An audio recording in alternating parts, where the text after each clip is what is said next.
Boa tarde a todos. Ótimo estarmos aqui. Não sei se você teve a mesma sensação que eu, mas o dia é um pouco estranho, mas muito prazeroso. E eu estou achando que eu vou gostar bem mais de ter o culto à tarde, aproveitar o dia todo.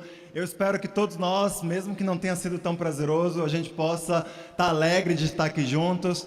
A todos vocês que estão nos visitando, boas-vindas. É um prazer compartilhar com você esse momento que é um dos mais preciosos da nossa semana, onde a gente se reúne com nossos amigos, onde a gente está aqui juntos para louvar Deus e encorajar uns aos outros, amém? Vamos fazer uma oração antes de estudar mais a fundo a palavra.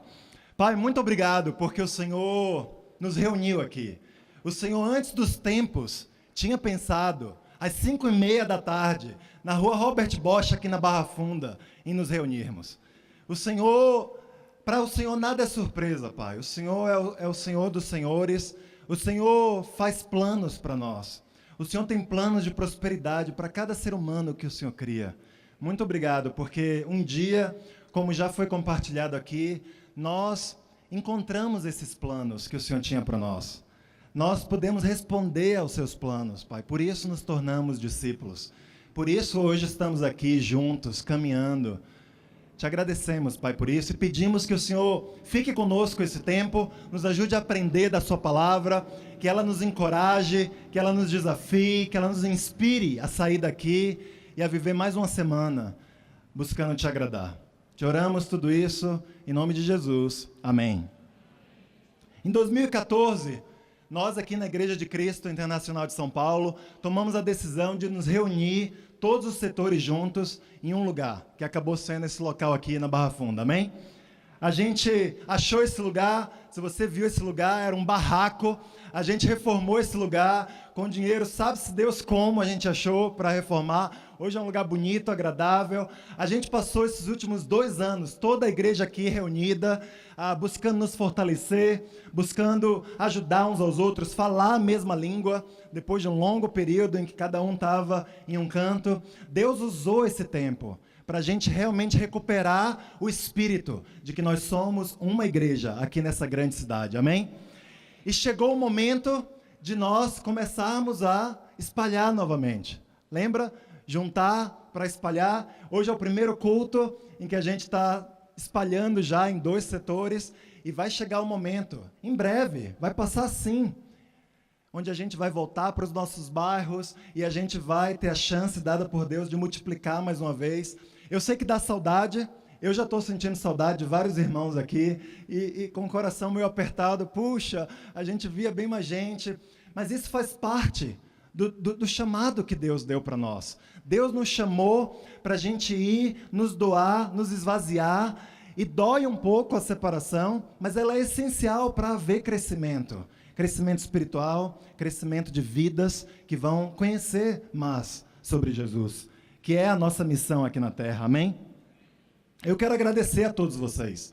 Eu sei, a gente vai falar um pouco aqui, eu sei que tem custado o sacrifício de todos nós. Eu sei que tem custado o sacrifício de você ser liderado, de você ser persuadido, de você mudar seus planos. Eu sei que muitos de nós aqui tivemos que mudar nossos planos para estar aqui à tarde. E eu quero agradecer, mas eu sei que, em última instância, todos nós estamos fazendo isso porque queremos agradar a Deus, amém? Mas é uma alegria, de fato, estar numa igreja onde há pessoas que são persuadíveis, que são convencíveis, que são lideráveis, porque entendem que Deus é quem está na frente de nossas vidas, amém? A gente está num novo começo aqui. Geralmente, quando eu vou começar alguma coisa, eu gosto de saber o porquê de eu estar fazendo. Por que a gente vai começar algo novo? Qual é o propósito? Qual é o objetivo da gente ir adiante? De onde que veio essa necessidade? As crianças adoram saber o começo das coisas. Elas adoram saber o começo da vida delas. Vocês que são pais, eu sei que com meus filhos a gente pega as fotos e a gente mostra para eles e começa a contar os causos, as historinhas, e eles adoram. E eles pensam, puxa, me conta mais, e como era, como é que eu era, como é que eu fazia? E a gente passa muito tempo relembrando, porque as crianças gostam de saber. E nós, adultos, que nada mais somos do que crianças com barba e com aparência mais velha, nós também gostamos de saber o nosso começo. Amém? Nós queremos saber de onde viemos, por que viemos, para que viemos. E quando a gente pensa em começo, eu penso no livro de Gênesis, que é o nosso começo, que é o começo do que Deus fez nessa terra. E eu achei que apropriado, no primeiro dia em que a gente está se reunindo como setores norte, leste e oeste, a gente estudar um pouco o livro de Gênesis e a gente lembrar um pouco do nosso começo. Sabe, os primeiros 11 capítulos do livro de Gênesis mostram Deus tentando se relacionar conosco, de várias maneiras. Primeiro, Deus cria Adão e Eva no jardim, e ele anda no meio de Adão e Eva, num paraíso. E ele tenta essa comunhão com Adão e Eva, mas não dá certo. Adão e Eva, em vez de se focarem em tudo que eles tinham, eles se focam na única coisa que eles não tinham e perdem a comunhão com Deus. E Deus, querendo evitar um desastre maior, tira eles do jardim do Éden, porque lá eles não poderiam mais ter a imortalidade, porque eles haviam pecado agora e precisavam se afastar da vida eterna em pecado. E Deus então tenta novamente, uns capítulos depois, ele vê a maldade da humanidade e ele destrói a humanidade por meio de um dilúvio, porque ele queria eliminar a maldade. Não porque Deus é ranzinza, mas porque ele quer uma comunhão com as pessoas, e a maldade impede isso de acontecer. E Deus manda o dilúvio. Depois, Deus vê... não dá certo o dilúvio, porque Noé, logo depois de sair, ele enfia o pé na jaca, planta uma vinha e fica bêbado. Assim que ele sai. Ou talvez ele até enfia o pé na uva, ao invés de na jaca. Mas Deus, ele vê os homens se unindo, construindo uma torre, egoístões lá, querendo que as coisas fiquem confortáveis, e Deus vai e confunde o homem em línguas diferentes, porque Deus não quer a sua humanidade, sua criação vivendo em egoísmo. E a partir do capítulo 12, a gente vê quase que Deus tendo uma estratégia diferente. Ele fala, eu vou mudar a minha estratégia, eu não vou mais destruir, eu não vou mais afastar, eu vou permitir a maldade, mas eu vou trabalhar em indivíduos, construindo a fé de indivíduos. E é por meio da construção da fé no coração de homens e mulheres que eu vou me relacionar com a humanidade. E aqui a gente começa a ler a respeito da história de Abraão. Vamos lá em Gênesis 12, versículos 1 e 2. A Bíblia diz o seguinte, em Gênesis capítulo 12, versículos 1 e 2. Então o Senhor disse a Abraão, saia da sua terra, do meio dos seus parentes e da casa de seu pai, e vá para a terra que eu lhe mostrarei. Farei de você um grande povo, e o abençoarei. Tornarei famoso o seu nome, e você será uma bênção. Abraão, ele recebe direção aqui de como começar a jornada dele, mas ele não recebe direções de como terminar a jornada. Ele precisava sair de sua casa, mas ele precisava de mais direção de Deus para saber onde chegar. Tudo que Deus havia dito aqui para ele é saia da sua casa, e eu vou mostrar o lugar para onde você vai. E Deus está quase que dizendo para Abraão, essa jornada não é tanto a respeito de onde você vai, é a respeito de com quem você vai. A nossa jornada cristã diz mais respeito a com quem a gente anda, do que para onde a gente está indo. Se a gente não tem interesse em andar com Deus aqui nessa vida, pouco importa se a gente está indo para a direção onde Deus está. E eu quero perguntar a todos nós hoje, como anda a nossa amizade com Deus? A gente continua andando com Deus? Porque isso resume a caminhada cristã, andar com Cristo, ler a nossa Bíblia, ouvir Deus, orar a Ele, querer se comunicar com Ele. E eu sei que a correria da vida muitas vezes atrapalha a gente, mas eu quero lembrar, você continua caminhando com aquele que é a razão da sua vida, que foi a razão de nós sermos chamados. Abraão recebeu promessas aqui. Ele recebeu a promessa de que dele viria um povo, ele recebeu a promessa de que seu nome seria famoso, ele recebeu a promessa de que ele seria abençoado.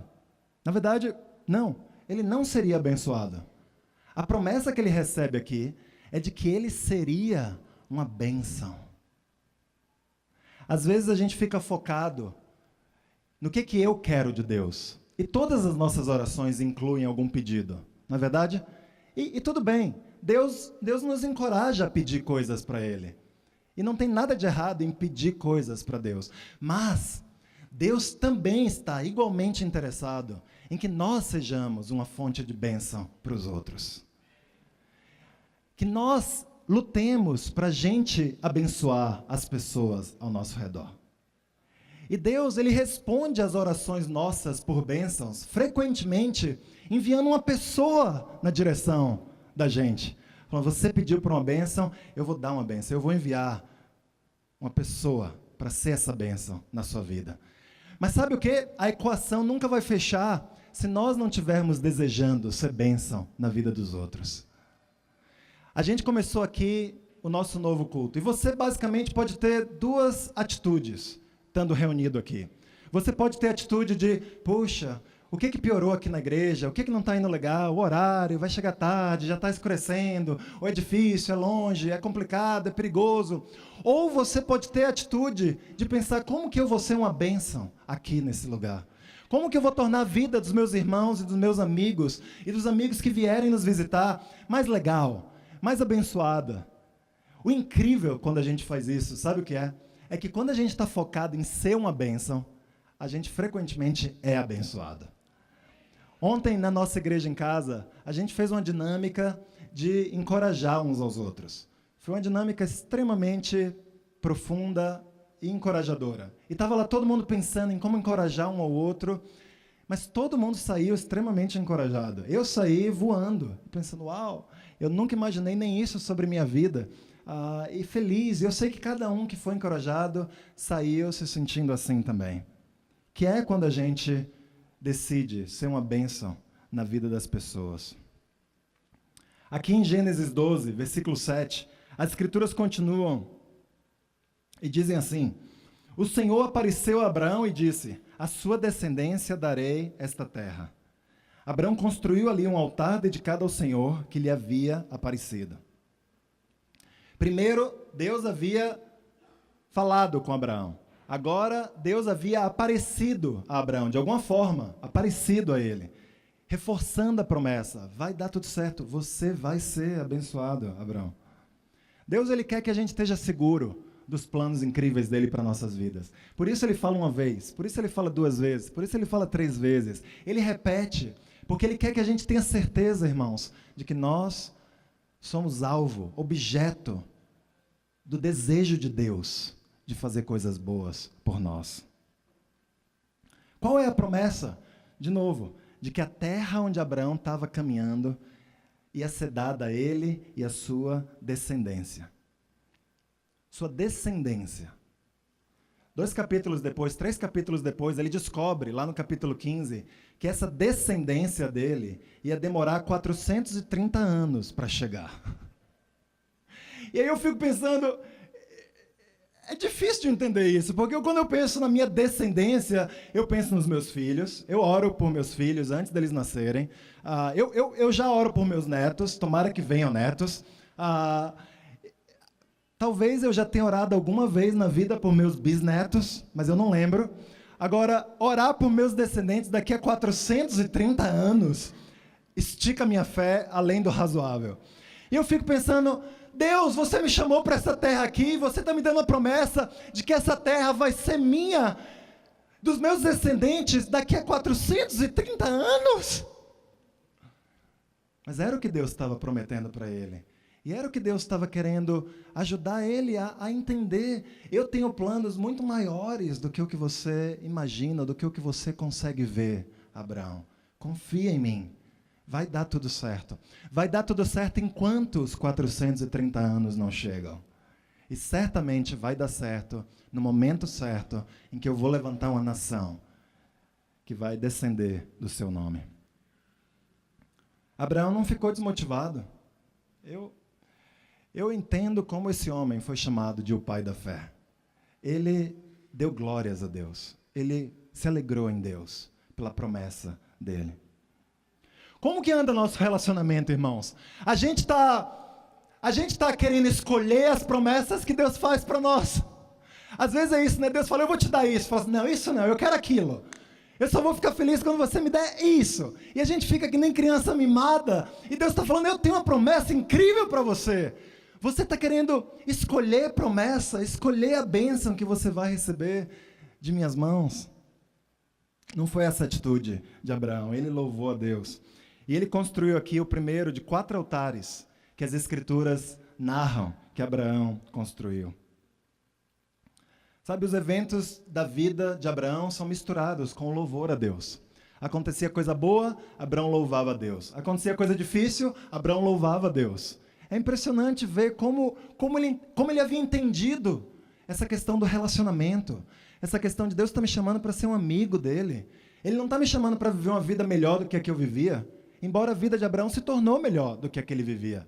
Ele não está me chamando aqui para arrumar uma namorada, para arrumar um emprego, para arrumar uma bênção. Ele está me chamando aqui para ser amigo dele. No difícil e no fácil. Quando tiver muito e quando tiver pouco também. E por isso Abraão, porque ele tinha essa visão, ele passa no primeiro teste. Ele se levanta e ele vai até a terra prometida. E ele cumpre o que Deus estava pedindo dele. Eu fico pensando em irmãos que têm decidido se levantar, largar os planos que tinham, o que queriam, e ir na direção do que Deus está chamando eles para irem. Eu penso no Bruno, lá do Oeste, que terminou recentemente um mestrado e estava fazendo planos de fazer o doutorado dele. Se eu não me engano, o Bruno ia estudar um poeta.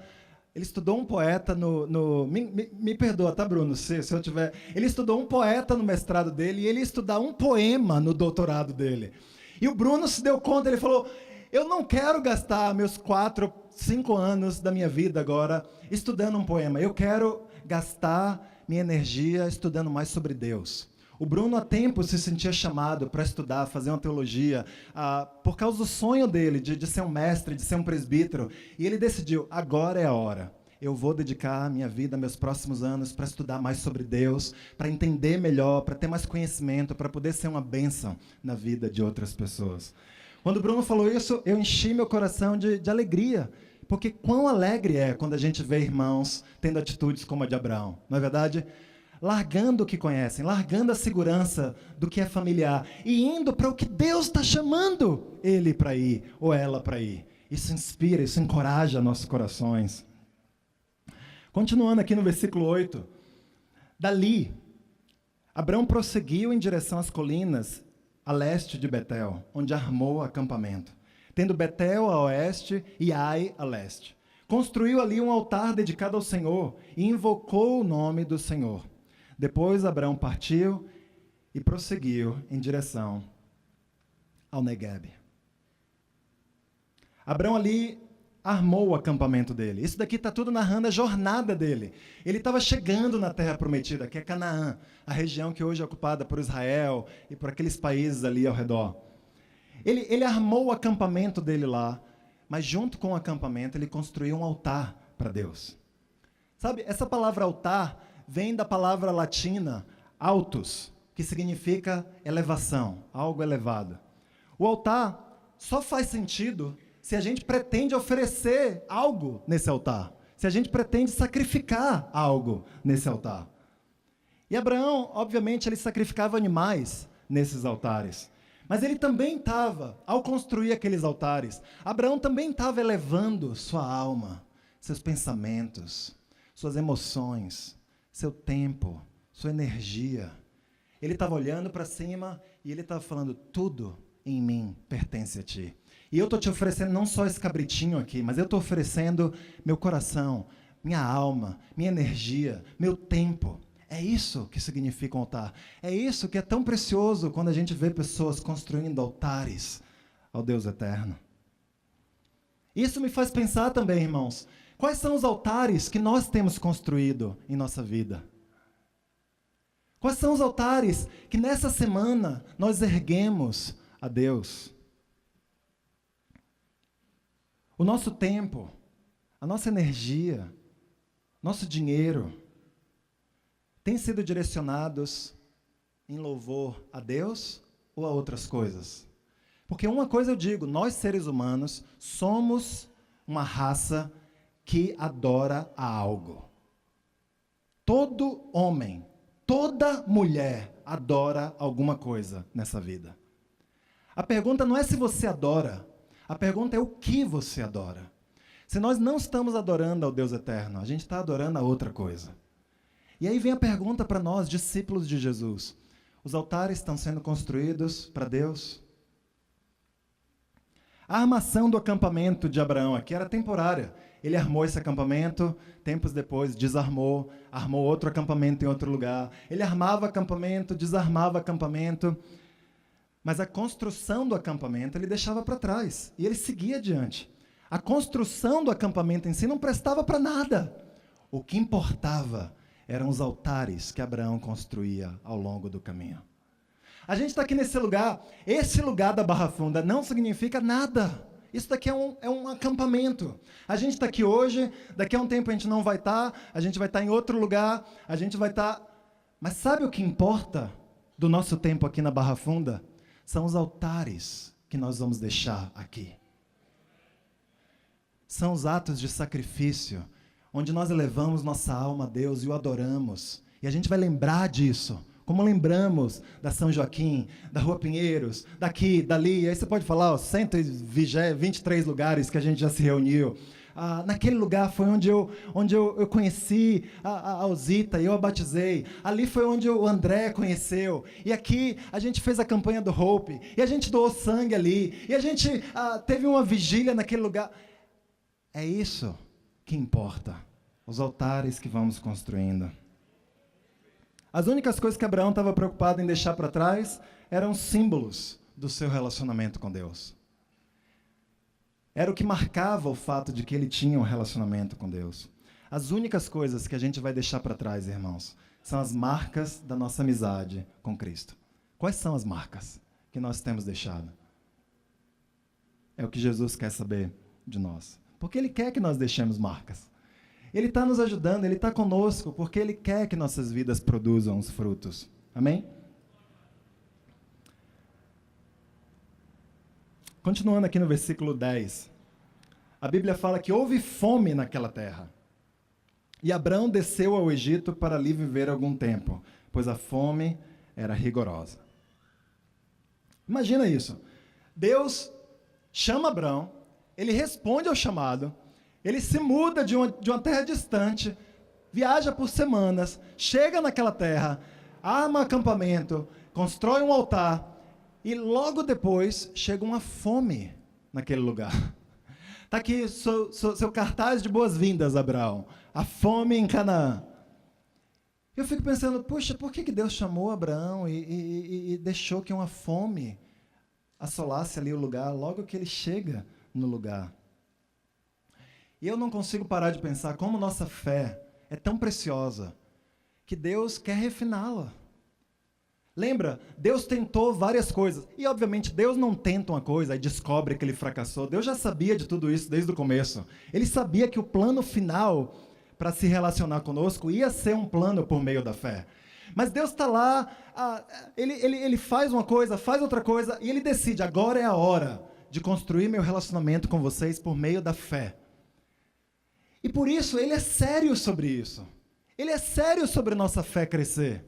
Ele é determinado a nos ajudar a ter confiança cada vez maior nele. E como a gente cresce em confiança? Quando chegam os momentos da vida onde sem Deus a gente não consegue. E por isso ele assegura de que vai haver os momentos na nossa vida onde parece que não vai dar certo. Ele assegura de que vão vir as provas para cada um de nós. Porque ele quer nos ensinar algo. Ele quer nos mostrar, eu estou com você. Eu vou suprir a você, eu vou cuidar de você. E por isso as provas vêm, por isso a fome veio. Talvez por mais alguma coisa, mas certamente porque Deus está querendo refinar a fé de Abraão nesse momento. E Deus nos testa, irmãos, porque Ele acredita em nós. Ele não é a prova, eu não sei qual é a sua experiência na escola. Talvez você tenha tido aquele professor que adorava te ver bombar nas provas. Mas Deus não é esse tipo de professor. Ele é o tipo de professor que nos testa porque Ele acredita que a gente vai passar no teste. Ele acredita que a gente vai conseguir a nota boa, que a gente vai passar de ano, que a gente vai ter o sucesso. E por isso, Ele nos testa. Eu sei que vários de nós aqui estamos atravessando um teste só pelo fato da gente estar se reunindo aqui à tarde. Eu sei que alguns aqui têm enfrentado problemas com os cônjuges não cristãos, que não entendem por que a mudança de horário, você sempre foi de manhã e agora à tarde, e tem sido difícil para alguns de nós mudar de horário. Eu aprecio que você está passando pelo teste. Eu sei que outros estão se perguntando, como que eu vou voltar para casa? Vai ser tarde, vai ser perigoso. Eu sei que alguns de nós moramos em lugares bem extremos, e a gente está se perguntando como que vai ser. É um teste. E eu aprecio que dia após dia, mês após mês, essa igreja aceita os testes de Deus e está lutando para passar pelos testes. Porque Deus nos testa porque Ele quer nos ver passar, irmãos. Nunca se esqueça disso. Deus acredita que nós vamos passar no teste. Abraão chega à terra prometida, passa por uma fome e ele decide ir para o Egito. E lá no Egito, Abraão cede à tentação de ver sua esposa ou de ser maltratado pelas pessoas. E ele mente a respeito da esposa dele. Ele na verdade, omite. Mas omissão é uma mentira disfarçada. E ele omite o fato de que Sara era a esposa dele. E só fala que Sara era irmã dele. E Sara era mesmo. Sara era metade irmã dele. Mas ele não conta a outra parte muito relevante. E ele mente para os egípcios. E o faraó toma Sara para ser uma das concubinas dele, porque a Sara era muito bonita, aparentemente. E quase que um desastre acontece. Mas Deus vai lá, Deus intervém, Deus tem muita misericórdia com Abraão. Ele vai, ele fala com o faraó, nada de ruim acontece. Na verdade, Abraão é convidado gentilmente a se retirar do Egito, e com muitas riquezas. Você pensa, pô, Deus, está na hora de você dar uma chibatada aqui em Abraão, hein? Não está entendendo alguma coisa. E quando você lê a passagem, você fica meio com esse sentimento, né? Pelo menos eu fico. Fala assim, dá uma disciplina aqui em Abraão. Mas não, Deus não só o protege, mas como Deus ainda o abençoa. E ele sai daquela terra rico. Eu falo, como? Mas aí eu penso na minha vida. Eu penso nas burradas que eu já fiz e que eu continuo fazendo. Eu penso na falta de misericórdia, na impaciência. Eu penso na arrogância, na imoralidade. Eu penso no egoísmo. E Deus continua me abençoando. Não faz sentido. E Deus continua me ajudando. E eu sei que se a gente for honesto, cada um de nós vai achar o seu grupinho de pecados. Que apesar deles, Deus continua nos abençoando. Deus continua nos ajudando. Em Gênesis 13, no versículo 1, Abraão saiu do Egito com a sua mulher e com tudo que tinha e foi para o sul de Canaã. E Ló, o seu sobrinho, foi com ele. Abraão era muito rico, tinha gado, prata e ouro. Sabe, irmãos, Deus não é inconstante no amor dele por nós. Deus, ele nos ama. Quando a gente está indo bem, ele certamente nos ama. Mas quando nós não estamos indo bem, Deus também nos ama. E Deus não nos ama nem um pouco menos quando a gente não vai bem do que Ele ama a gente quando a gente vai bem. A gente não fala isso para os outros. Não há nada que você possa fazer para que Deus te ame nem um pouquinho a mais. Isso quer dizer que quando a gente está mal, não tem nada que possa fazer Deus nos amar um pouquinho menos. Porque Deus não é como nós. Deus é constante no amor dele. Mateus 5,45 fala o seguinte sobre Deus. Deus faz com que o sol brilhe sobre os bons e sobre os maus, e dá chuvas tanto para os que fazem o bem como para os que fazem o mal. Deus é assim, Ele faz o sol brilhar sobre os bons e sobre os maus. A chuva cai sobre quem faz o bem, sobre quem faz o mal. Você gosta de margarida? Você brincava, quando você era pequeno, do bem me quer, mal me quer, bem me quer, mal me quer. Será que aquela garota que eu estou apaixonado me quer? Bem me quer. Ai, não, ela não, que mal me quer. Hoje ela me deu um sorriso, bem me quer. Puxa, ela nem falou comigo quando eu saí da aula de educação física, mal me quer. E a gente vive essa gangorra emocional, não? Ai, será? E sem nos dar conta, a gente vive isso também com Deus. Nossa, hoje eu tive um tempo com Deus incrível, bem me quer. Hoje eu acordei e por mais que eu tenha lutado, eu não orei a Deus, mal me quer. Puxa, hoje eu chamei um amigo do trabalho e ele topou estudar a Bíblia, bem me quer. Eu estou super morno, eu não estou chamando ninguém, faz um mês que eu não convido ninguém, mal me quer. E a gente vai andando assim, coisas boas acontecem, bem me quer, bem me quer, bem me quer, a gente adora. Mas aí os desafios vêm, quero nem mais fazer isso, vou estragar a folha. E a gente fica bravo com Deus, e a gente para de vir à igreja, a gente para de ler a Bíblia. Ou então vem assim. Não acredito. Mas Deus não é assim. Deus nos ama o tempo todo. Você pode falar, mas como assim, Jorge? Se Deus nos ama o tempo todo, de onde vai vir a motivação para a gente fazer o que é certo? E para a gente amar Deus de volta? A gente tem que se sentir mal mesmo quando a gente faz o errado. Deixa eu ler Romanos 2, versículo 4.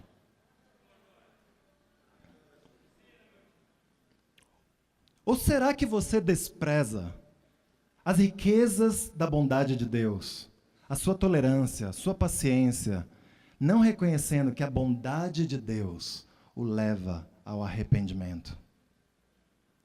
Sabe o que vai nos fazer viver vidas santas? Sabe o que vai nos fazer viver com sangue nos olhos, querendo fazer o que é certo, lutando contra a natureza humana? É lembrar da bondade de Deus.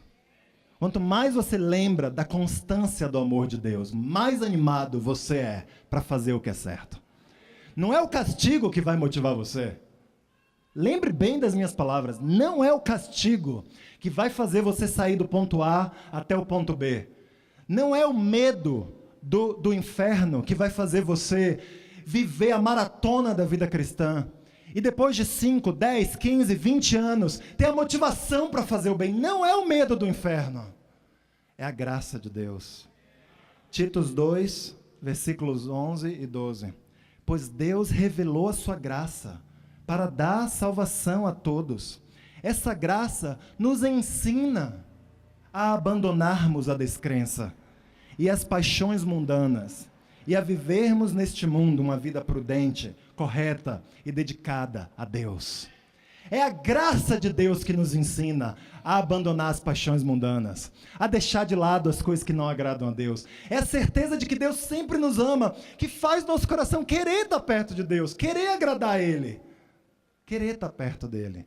Irmãos, nunca se deixe convencer. Eu não sei quem nos contou, se foram nós mesmos, se foi o mundo religioso, se foi a igreja medieval, eu não sei o que foi. Não importa quem nos contou essa mentira. Deus nunca perde o amor por você. Deus nunca perde um pouquinho de intensidade, não importa o que você fez hoje. Deus continua te amando do mesmo jeito, como nos seus melhores dias. Vamos lembrar disso. Vamos lembrar disso e correr para os braços dele o mais rápido possível, porque Ele nos ama, porque Ele nos quer, porque Ele sente saudades de nós. Quanto mais tempo eu vivo minha vida cristã, mais eu enxergo a profunda teologia que existe por trás da frase, Deus me ama. É das coisas mais profundas que a gente vai estudar na Bíblia, ao longo de toda a nossa vida. Deus me ama. Deus disse, eu nunca os deixarei e jamais os abandonarei. Jesus disse, eu estarei com vocês todos os dias. Quero convidar vocês a repetirem isso comigo. Se ajudar você, feche seus olhos e vamos repetir isso. Deus me ama. Deus me ama. Deus disse, eu nunca os deixarei, jamais os abandonarei. Jesus disse, eu estou com vocês todos os dias.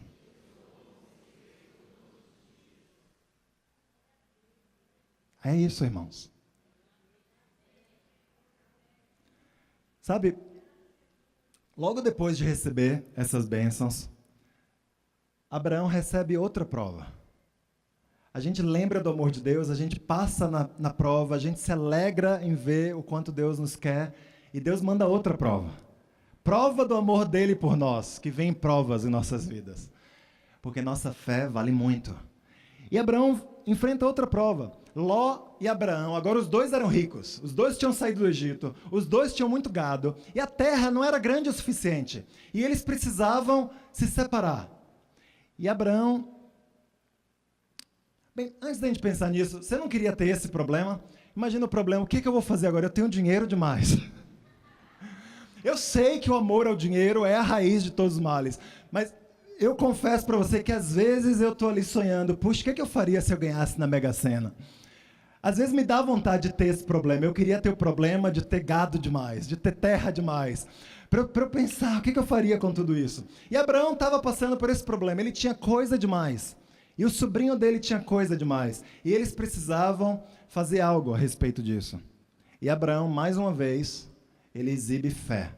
Aqui nos versículos 8 e 9, a Bíblia fala que um dia Abraão disse a Ló, nós somos parentes chegados, e não é bom que a gente fique brigando, nem que os meus empregados briguem com os seus. Vamos nos separar. Escolha, a terra está aí, toda ela. Se você for para a esquerda, eu irei para a direita. Se você for para a direita, eu irei para a esquerda. Abraão aqui, pela fé, ele deixa o sobrinho dele escolher o melhor lugar. Ele dá a escolha para o sobrinho, você escolhe, e eu vou simplesmente aceitar o que restar para mim. Ele confiou não no que ele estava vendo, era óbvio ali pelo contexto, quais eram as melhores terras. Mas Abraão decidiu confiar em Deus, eu vou preservar o meu relacionamento com o meu sobrinho, em vez de brigar aqui pelo que é melhor. Eu vou confiar que Deus, aquele em que eu não vejo, tem bênçãos para a minha vida, melhores do que as que eu vejo, das que eu consigo discernir. E nos versículos 14, a Bíblia fala que depois que Ló foi embora, o Senhor Deus disse a Abraão, de onde você está, olhe bem para o norte e para o sul, para o leste e para o oeste. Eu vou dar a você e aos seus descendentes para sempre toda a terra que você está vendo. Eu farei com que os seus descendentes sejam tantos como o pó da terra. Assim como ninguém pode contar os grãozinhos de pó, assim também não será possível contar os seus descendentes. Deus estava repetindo para Abraão. Você vê aqui que Abraão, ele recebe as promessas de Deus 1, 2, 3, 4, 5 vezes.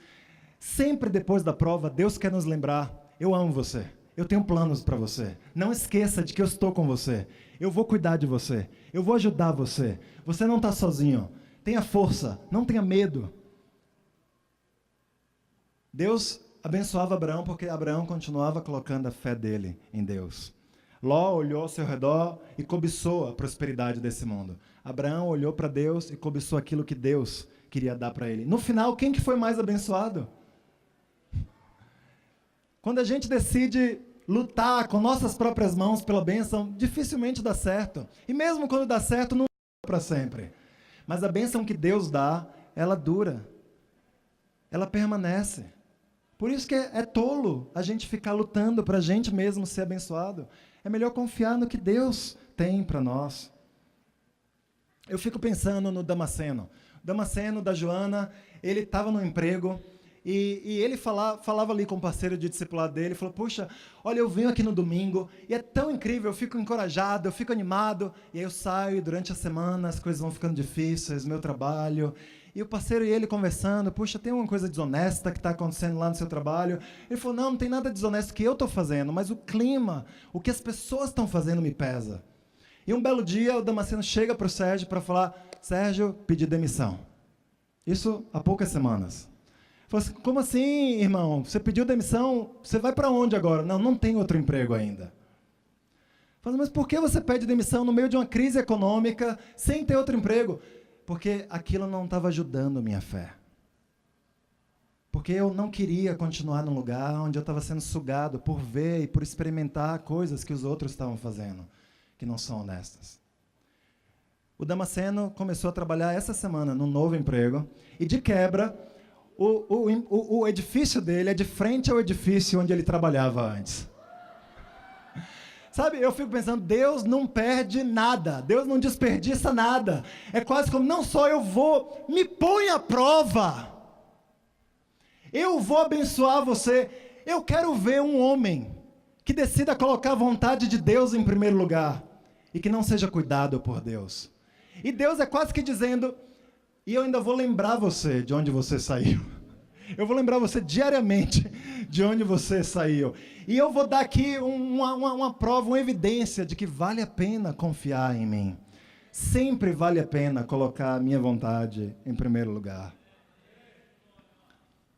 Sabe, até aqui a estratégia de Deus estava funcionando. Deus havia mudado. Ele falou, eu vou construir minha amizade com os seres humanos por meio da fé. Eu vou começar de novo com a humanidade. E Deus está começando de novo com a gente também, irmãos. Seja num horário novo de reunião, seja com irmãos diferentes com quem a gente está se reunindo, Deus está começando de novo. E nesses próximos anos que a gente deve passar aqui juntos, vamos lembrar desse novo começo e vamos aproveitar para que a gente possa ser uma bênção para os outros. Para que a gente possa ser uma bênção para a igreja. Para que a gente possa ser uma bênção para as pessoas ao nosso redor. Vamos aproveitar esse tempo para nós construirmos altares para Deus, para nós elevarmos nossos pensamentos, nossas ações, nosso coração para Deus. Vamos enfrentar nossos desafios com fé, confiando nas promessas de Deus. Vamos orar juntos. Obrigado, Pai, porque o Senhor nos chamou, o Senhor nos deu esse novo começo, estamos gratos por isso. Queremos imitar a fé de Abraão, queremos ser como ele foi, agir como ele agiu. Nos ajuda a colocar nossa confiança em Ti, Pai.